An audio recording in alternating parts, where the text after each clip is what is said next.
Hello everybody, welcome back to the Ultimate Master course for Excel Dashboard Analytics. We're now in the midway of the Super Pro series. We're happy to have all of you here today.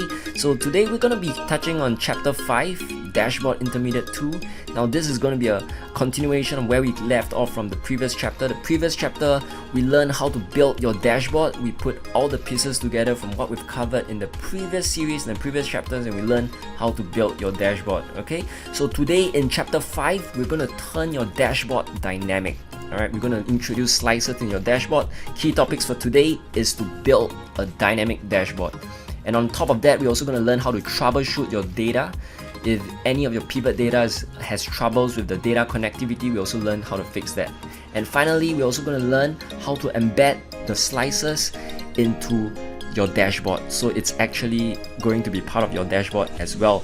Alright, so a lot to cover in today's session. I'm going to quickly go back into Excel. Alright, so we have Excel open right now and we're now at the page of your data. Just recap from the previous chapter, we have built the pivot tables and we learned how to build your dashboard. Now in today's session, we're going to connect all these pivot tables with your slicers. We're going to turn your dashboard dynamic. So very quickly, just start to insert the slicers you want. Now the slicers, you know, in the previous chapter we studied in the professional series, the slicers are going to be used as a smart filter. Alright, the slicers work as a smart filter. So just think of what filters you want to create for your dashboard, and in this case I want to do a filter on the regions, I want to do a filter on the countries, the months, products, even the gender. I want to see which gender is potentially bringing more sales as well, and also the ranks. Alright, so I've got a couple of different slicers created here. Now what you need to do next is to interconnect your slicers. So how do you do that? Very simple.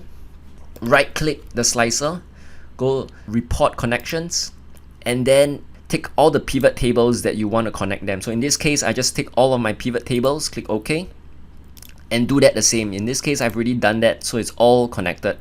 So just make sure that all of these pivot tables are all connected. You don't want to have it unconnected, because the moment it's not connected, then it loses the connectivity. So later I'll just do a demonstration on that, but just make sure every single slicer that you have created are all connected.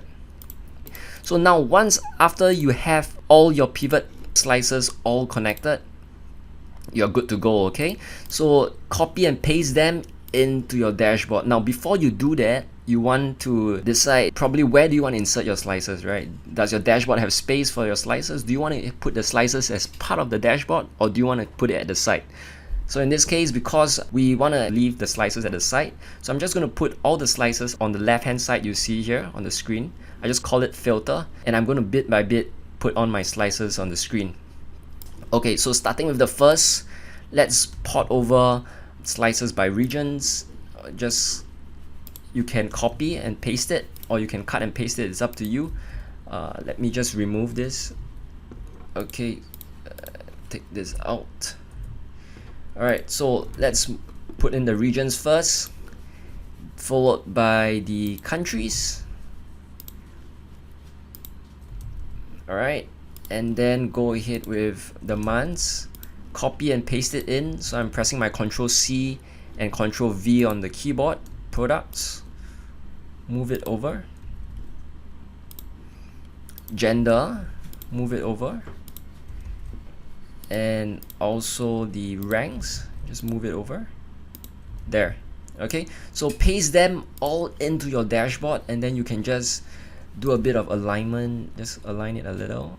Okay, just align it a little so that all of them are looking clean and neat. Alright, there.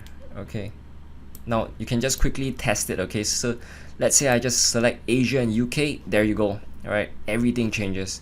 If you do select all the countries, it changes accordingly. Okay, yeah, so it's very smart. These slicers will straight away turn your dashboard into a dynamic version. Now what if the data is not connected properly? For instance, if I missed out some of the connection, okay, say I missed out some of the connection.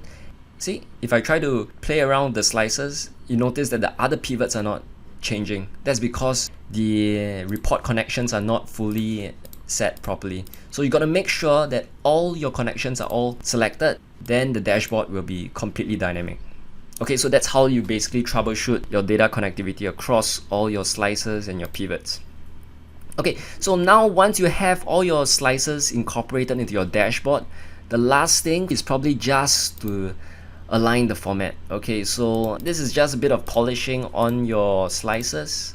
It's really up to you, but for me, maybe I just want to change it into a different style just to fit with my overall template. So you can go with some of the preset styles that they have in Excel. In this case, I'll just go with red so that it sort of jives in with my overall dashboard theme. So that's it for this chapter. I hope that it's been very helpful learning how to turn your dashboard dynamic, play around with it. It's very fun.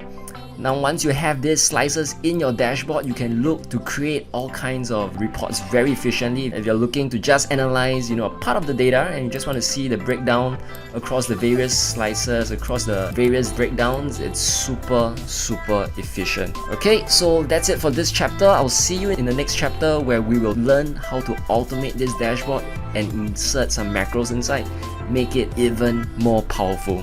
Okay, so stick around and I'll see you in the next chapter. See you!